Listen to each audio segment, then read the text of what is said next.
Salamanca rezuma historia, con mayúsculas, pero también de esos pequeños relatos que forjan el devenir de una gran ciudad. El día a día que construyen hombres como Luis Calvo Rengel, con una vida repleta de anécdotas a lo largo de décadas de trabajo en la fábrica Mirat y en su faceta política, una profesión ahora tan denostada. Yo nací aquí en Salamanca, pues el 7 de marzo de 1931, vine con la República, puesto que un mes, exactamente 7 días después, fue proclamada la República Española, la Segunda República Española.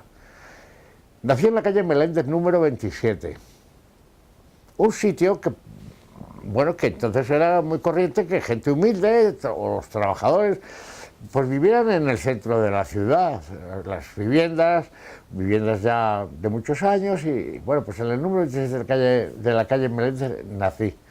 Y muy pocos años después nos trasladamos a la plaza de San Juan de Barbalos número 3. Y allí es donde sobrevino pues la desgracia de la familia, la detención de mi propio padre, el único que tenía, como es lógico. Y yo desde luego pues era un niño que en aquella ocasión, en aquellos tiempos, pues estaba muy aferrado al padre más que a la madre, no sé por qué. Yo el pequeño, éramos 2 hermanos, mi hermano me sacaba 7 años, yo era el pequeñito y yo, pues mi padre era para mí lo más importante de mi vida, sin lugar a ninguna duda.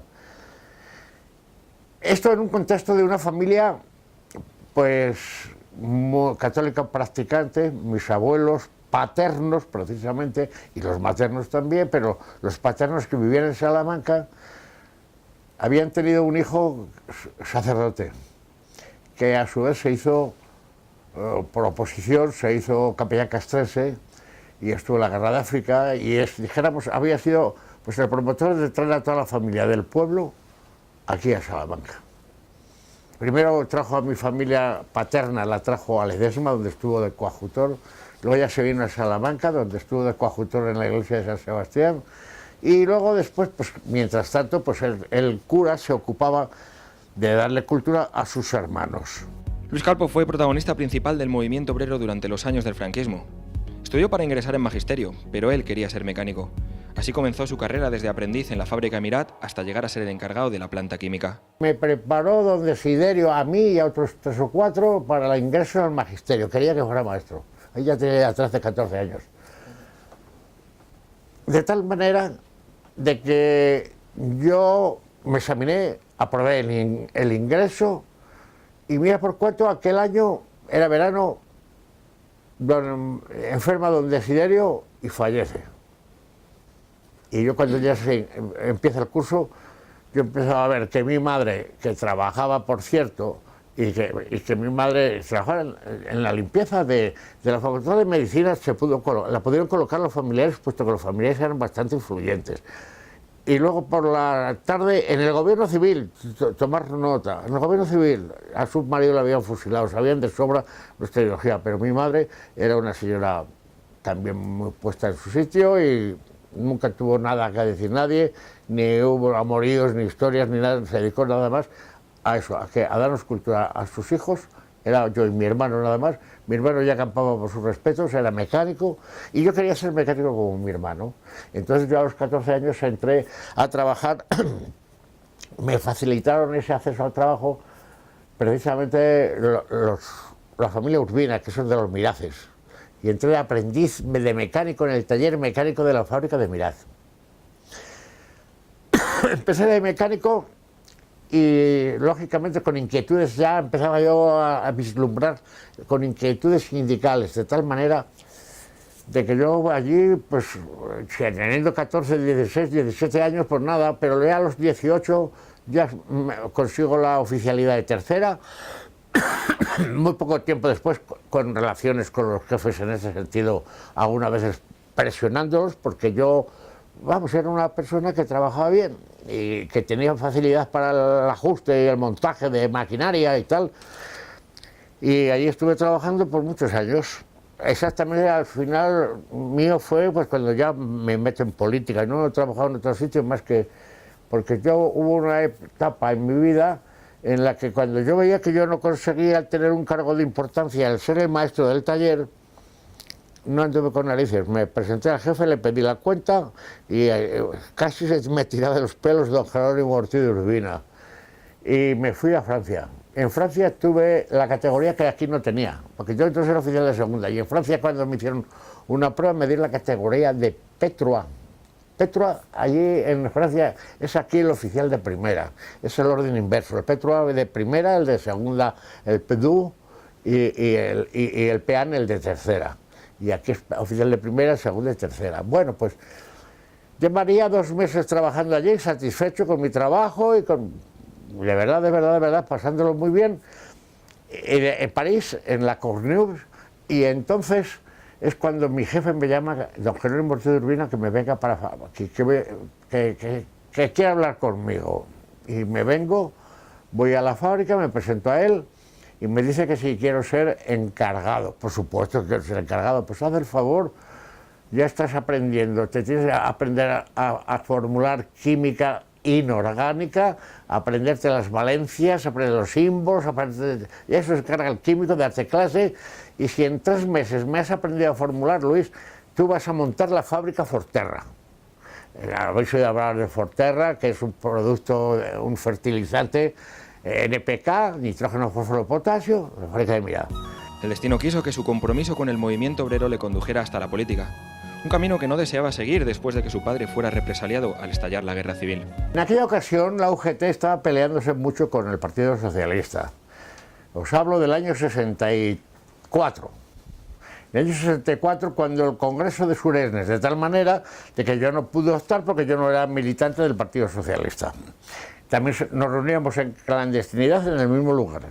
En el Pozo Amarillo número 38, creo que era, o 48. Donde hay un pasadizo que va a dar a la plaza a esa plaza, que hay un pasaje, pues ahí mismo una casa Villavieja. Estábamos vigilados por la policía secreta, por la bofia, como nosotros decíamos. Y cada vez que entrábamos uno la anotaban allí, oye, pero nunca nos dijeron nada, ni jamás nos detuvieron. Pero allí, en la incertidumbre de que, hoy pues hoy veo que te estás el dientes, que es una mala leche, alguien lo decía, ayer estaríamos 30 o 40 de la UGT y a lo mejor 2 o 3, siempre iba menos gente del Partido Socialista, que pronto se marchó de allí y se fue a María Auxiliadora, el Partido Socialista.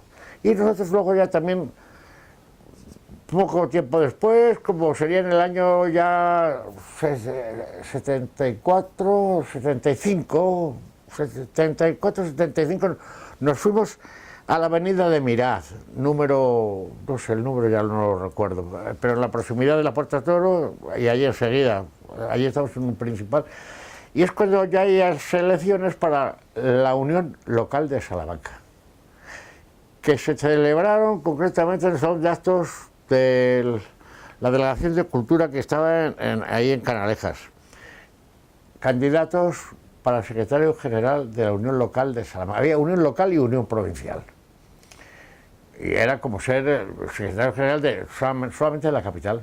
Pero yo colaboraba igual para ir a los pueblos. De tal manera que me animan y lógicamente pues con todos los de Mirad, que yo tenía 100 y pico, 200, más otros 600 o 500 de Tejisa, pues Jesús Málaga se presenta de oponente mío, le pegué un revolcón soberbio, porque él, claro, era una lucha de clases que había también en el sindicato, ¿no?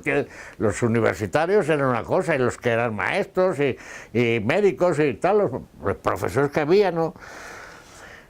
Y fui secretario general de la UGT, pero fui nada más 2 años. Porque luego yo ya conseguí una cosa que era, mi primer objetivo era el que nos lleváramos bien entre el partido y la UGT, y lo conseguí. Entro en el partido y nada más que pido la entrada en el partido, me veo elegido de secretario de Política Sindical en el PSOE. Yo jamás pensé que yo no tenía aspiraciones, honradamente lo he dicho siempre porque es que es la verdad. Es la más pura verdad. Yo no tenía aspiraciones de ser nada en política. Hubo un tiempo en que los políticos anteponían su compromiso con los ciudadanos a los intereses de su partido y los suyos propios. Luis Calvo Rengel permaneció secuestrado durante 30 horas en Aldeadávila de la Ribera hace ya 25 años. Siendo vicepresidente de la Diputación de Salamanca, se dirigió a comunicar a los habitantes de Las Arribes la oposición al proyecto del gobierno para instalar un cementerio nuclear en la zona. Pero los vecinos no lo interpretaron así y lo retuvieron hasta la llegada de los geos. La revuelta impidió que el gobierno de Felipe González llevara adelante el proyecto, pero quedó grabado para siempre en la memoria de Luis. El único que era del comité antinuclear era el único socialista, no había ninguno más, era yo. De tal manera que el único que podía ir allá al de Dávila a dar la cara era yo. No esperaba lo que iba a suceder, jamás se me había ocurrido una noche como este tiempo que tenemos ahora, nevando, presentarme yo en Aldeadávila Dávila y que me secuestraran durante 30 horas. Pues a mí eso de verdad no me agradó nada en absoluto, las pasé más putas que Dios. No, ni comí, ni bebí, ni nada, pero es que ¿cómo iba a comer si no tenía hambre tampoco? Aunque me lo hubieran llevado. Ya, el que no se cagaba en mi padre, me iban a fusilar a mí también, porque sabían allí todo el mundo que a mí me habían fusilado. Y tú, a ti te van a fusilar como a tu padre, eso me lo dijo un cabrón. Y a ti te tengo que matar, me quedé con el tío, pero luego no lo he vuelto a ver en la puta vida. Alfonso Guerra me llevó fenomenalmente. Faltaría más, claro. Y con Felipe igual, me llevo. Luis Calvo también fue el responsable de que los restos de Julián Sánchez del Charro regresaran a Salamanca. Porque la historia de un pueblo no solo se construye con los grandes nombres, sino con las gestas de sus habitantes, esas que no deben quedar relegadas allá donde habita el olvido. Yo buscaba el personaje y también no se trataba muy bien. En algún libro leí a Pérez Galdós, La batalla de los Arapiles, lo compré, me ocupaba a ver si decía del Charro. Como no intervino en la batalla de los Arapiles, pues no hablaba nada del Charro, don Benito Pérez Galdós. Pero yo tenía muchas inquietudes con él, de tal manera que cuando Antonio Sandoval Griñón, allí en la COPE precisamente, me dice: oye Luis, hay que hacer algo por este hombre, y al decirme que está en Letreros, pues resulta que tenemos una hija casada en Alemania, con un alemán. Y mi hijo, el pequeño, ese que está barriendo por ahí las calles ahora, que ahora va a venir en busca nuestra, bueno, pues mi hijo, el pequeño, resulta de que dice mi hija, la de Alemania, mándanos a Luis Miguel, tenía 7, 8 años.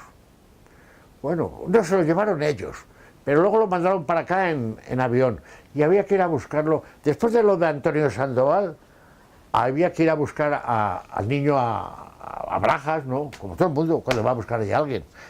Bueno, pues, oye, ¿por qué no vamos con nuestro coche? Claro. A ver, Letreros, vamos a Letreros. Llego ya a Letreros, ahí está la ermita allí, y la ermita es un anejo, un pueblo pequeño de Segovia, es anejo de San García. Y le pregunto a la señora: oiga, por favor, esa es la ermita donde está enterrado el general. Yo decía el general, no obviamente que era brigadier, bueno, parecido. El general Sánchez del Charro. Sí, don Julián, ¿no? Aquí es muy conocido, que ahí se agarra Paco Cañamero, a lo que le han contado a la gente de allí del pueblo, se agarra mucho. Bueno, y entonces resulta de que nos podrían enseñar la ermita y dónde está enterrado. Y por cierto, yo tenía una máquina que me había costado 4 perras, una máquina de fotografiar, y la llevaba yo. Entonces nos abrió la puerta y entramos en una ermita que nada más tenía 2 ventanucos, no más grandes que esto, luego allí dentro estaba a oscuras. Pero yo, como pude, me parece que tenía un flash también, sí, tenía un flash. Vi que en la zona delantera, pegando al altar, era todo de baldosas de barro, cocido, de color rojizo, ¿no? Y hacía así como un poco de hundimiento. Joder, pues aquí está, ¡pum! Y retrasé aquel sitio. Bueno, pues ya con eso, un día, también por mi cuenta, sin tener ni pedir coche de la Diputación, ni podría ser del Ayuntamiento, ahí todavía no. Me cojo un día, en mi coche, le digo a Salvador Llopis, no, perdón, eso fue después, a mi mujer: oye, vente conmigo y vamos a ver al obispo de Segovia. Yo, pues con toda cortesía, llegué allí, hablé con el secretario, don Antonio, no sé el apellido, no me acuerdo, pero se llama Antonio. Le puedo decir al señor obispo que soy un concejal del Ayuntamiento de Salamanca y diputado provincial. Le di una tarjeta mía, que si me puede recibir un momento. Sí, sí, nos faltaría más. Exprese usted que ahora está firmando no sé qué, unos documentos. Y aquí viene una anécdota cojonudísima, ¿sabes? Porque es que cuando le planteó la cuestión se queda... Y ahora vienen ustedes que por eso... Pero es un señor, tipo de cura de pueblo, ¿sabes? No era un obispo de estos así, obispos cantarines que los hay, muy chuletas, ¿no? Este es un hombre muy sencillo, también fumando.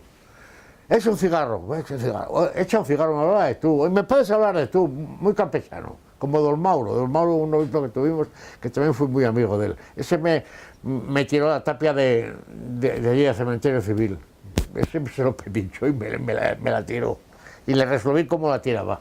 Bueno, pues total, que don Antonio, y le digo, mire usted, dice, no, pero yo como ve estas cosas tiene mucha autoridad el párroco de San García, tiene usted que hablar con el párroco de San García, pero yo, ¿cómo yo le voy a decir a él que sí, que le dé los restos de don Julián, que les permita a ustedes llevárselo, aunque sea para Salamanca? Bueno, pues, ¿qué le vamos a hacer? Digo, don Antonio, nada más, mire usted, en esta oportunidad nos acabamos de conocer, le invita a comer un tostón, no vamos a comer un tostón, lo voy a pagar yo, esto no lo va a pagar ninguna institución.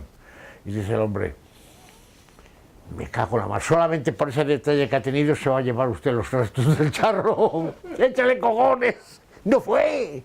Nosotros sí fuimos a comerlo.